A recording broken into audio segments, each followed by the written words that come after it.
Hello traders, आपका स्वागत है। तो कल फिन निफ्टी की एक्सपायरी है, तो पहले हम फिन निफ्टी से शुरू करते हैं कि कहाँ पे एक ट्रेड अपॉर्चुनिटी बन सकती है। तो ये वीकली टाइम फ्रेम पे, और यहाँ पे आप देख सकते हो कि मार्केट ने पहले यहाँ पे एक डबल टॉप पैटर्न बनाए और फिर उसका ब्रेकडाउन दे दिया, यानी यहाँ पे एक नेगेटिव काइंड ऑफ प्राइजेक्शन बन गया था। और यहाँ पे एक मार्केट ने अच्छा खासा पुल बैक दे दिया ऊपर की साइड। पर यहाँ पे अभी मुझे ना बाइंग के साइड कॉन्फिडेंस नहीं आ रहा था। ये पुल बैक के लिए तो ठीक है, पर अभी जो हमें ट्रेंड के लिए प्लान करना होगा ना, वो पुल बैक के बाद ही अच्छा ट्रेंड प्लान कर सकते हैं। तो मार्केट ने यहाँ पे एक रेड कैंडल दिखा दी, यानी यहाँ पे एक पुल बैक दे दिया और फिर अभी अपसाइड जाने की कोशिश कर रहा है। तो यहाँ पे अभी हम एग्रेसिव बाय करने का प्लान कर सकते हैं। तो यहाँ पे अभी वीकली टाइम फ्रेम के हिसाब से हम बाइंग के लिए प्लान करेंगे, ठीक है, क्योंकि यहाँ पे अपसाइड गया, यहाँ पे पुल बैक दिया और अभी ट्रेंड कंटिन्यू हो सकता है, ठीक है। अगर हम डेली टाइम फ्रेम पे देखें ना, तो मार्केट मार्केट ने पिछले 10-12 दिन से एक अच्छा डायरेक्शनल क्लोजिंग नहीं दिया है।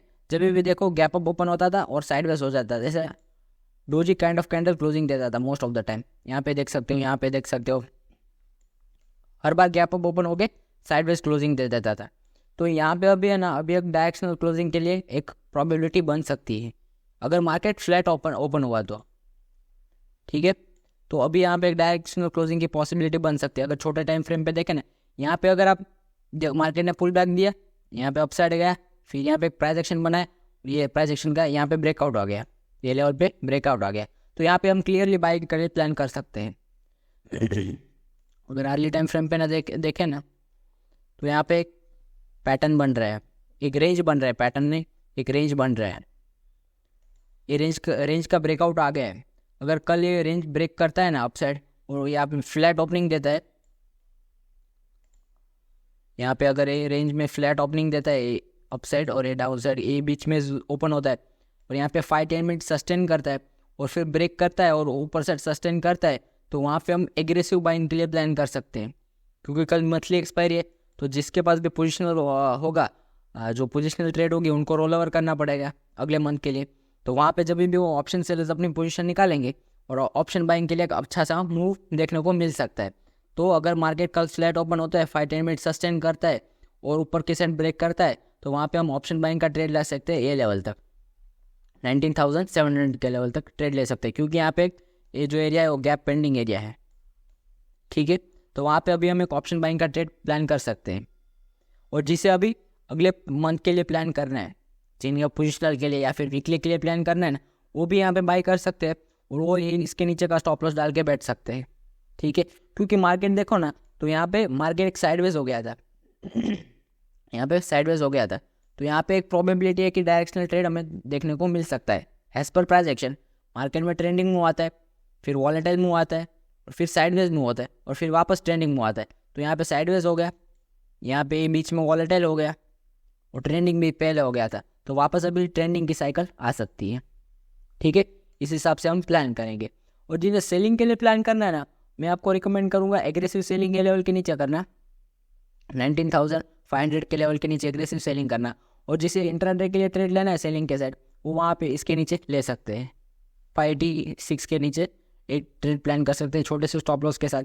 अगर मार्केट को यहाँ पे मान लीजिए ब्रेकआउट दे दिया यहाँ पे मार्केट ने, ठीक है, और ऊपर जा रहा है और यहाँ पे फिर ब्रेकआउट देख के जिसने बाय किया होगा, अगर बायर्स को ट्रैप करना होगा, यहाँ पे मान लीजिए प्राइस एक्शन बनाया और फिर यहाँ पे नेगेटिव प्राइस एक्शन बनता है, तो वहाँ पे एक मोमेंटम आ सकता है, क्योंकि यहाँ पे फिर एक ट्रैप ट्रेड बन जाएगा, ठीक है। फिर यहाँ पे आप बायर्स को ट्रैप किया जाएगा और फिर जैसे ही बायर्स का स्टॉप लॉस हिट होगा, एक शार्प मोमेंटम देखने को मिल सकता है। इसलिए मैं आपको यहाँ अगर सेलिंग के साइड जिसे ट्रेड करना है, वो अगर ये स्विंग ब्रेक होता है ना, जो मल्टीपल जो टेस्ट हुआ है स्विंग, वो ब्रेक होता है ना, तो उसके नीचे छोटी क्वांटिटी में ट्रेड कर सकता है। क्योंकि यहाँ पे छोटी क्वांटिटी में बड़ा प्रॉफिट होने का चांस है, क्योंकि यहाँ पे जैसे ही बायर्स के एसेलेट होंगे, एक गामा स्पाइक आने को पॉसिबिलिटी है, तो वहाँ पे एक शार्प मोमेंटम देखने को मिल सकता है ये लेवल तक, 500 के लेवल तक। फिर अगर यहाँ पे प्राइस एक्शन बनता है कुछ नेगेटिव साइड, यहाँ पे सस्टेन करता है फिर ब्रेक करता है, तो वहाँ पे हम और एग्रेसिव क्वांटिटी प्लान कर सकते हैं, ठीक है। इस हिसाब से हम कल फिर निफ्टी में प्लान करेंगे। तो अभी हम बैंक निफ्टी देख लेते हैं, बैंक निफ्टी में कहाँ पे ट्रेड बन सकता है।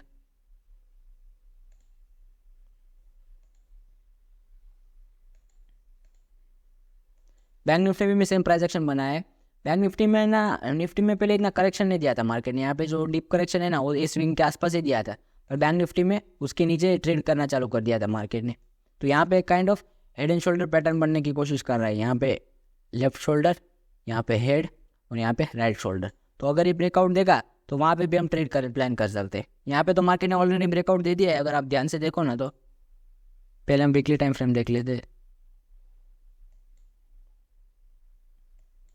तो सेम प्राइस एक्शन इसमें भी है कि मार्केट ने यहाँ पे एम पैटर्न बनाया,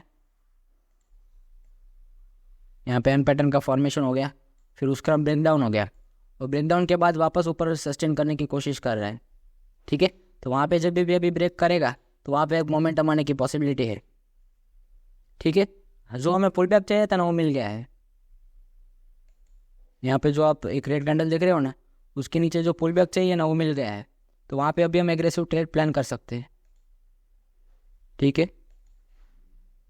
अगर डेली टाइम फ्रेम पे देखें ना तो वहाँ पे भी एक head and shoulder, inverted head and shoulder pattern का फॉर्मेशन हो रहा है। यहाँ पे लेफ्ट शोल्डर, यहाँ पे हेड, और यहाँ पे राइट शोल्डर। तो जब भी ये ट्रेंड लाइन जो नेक लाइन है वो ब्रेक होगा तो मोमेंटम आने की पॉसिबिलिटी है। ठीक है, तो यहाँ पे छोटा सा एसएल डाल के हम एक ट्रेड प्लान कर सकते हैं। अगर छोटे टाइम फ्रेम पे देखें ना तो वहाँ पे ट्रेड बन सकता है, सिर्फ एसएल के साथ बैठना। ठीक है, यहाँ पे एसएल के साथ बैठना।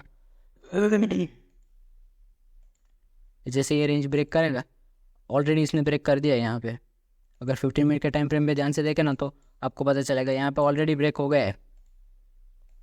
यहाँ पे ब्रेक डाउन, ब्रेकआउट आ गया है। यहाँ पे पहले सेलर्स को ट्रैप किए और फिर उसका ब्रेक कर दिया, तो यहाँ पे एक मोमेंटम आने की पॉसिबिलिटी है अगर ये फ्लैट ओपनिंग देता है तो। जैसा कि हमने फिर निफ्टी में डिस्कस किया था कि अगर वो मूवमेंट मूव करता है ऊपर की साइड, यहाँ पे सस्टेन करता है 5-10 मिनट्स और फिर ब्रेक करता है, तो हमें ये लेवल तक पॉसिबिलिटी मूव की देखने को मिल सकती है, क्योंकि यहाँ पे एक अच्छा खासा स्पेस पेंडिंग है।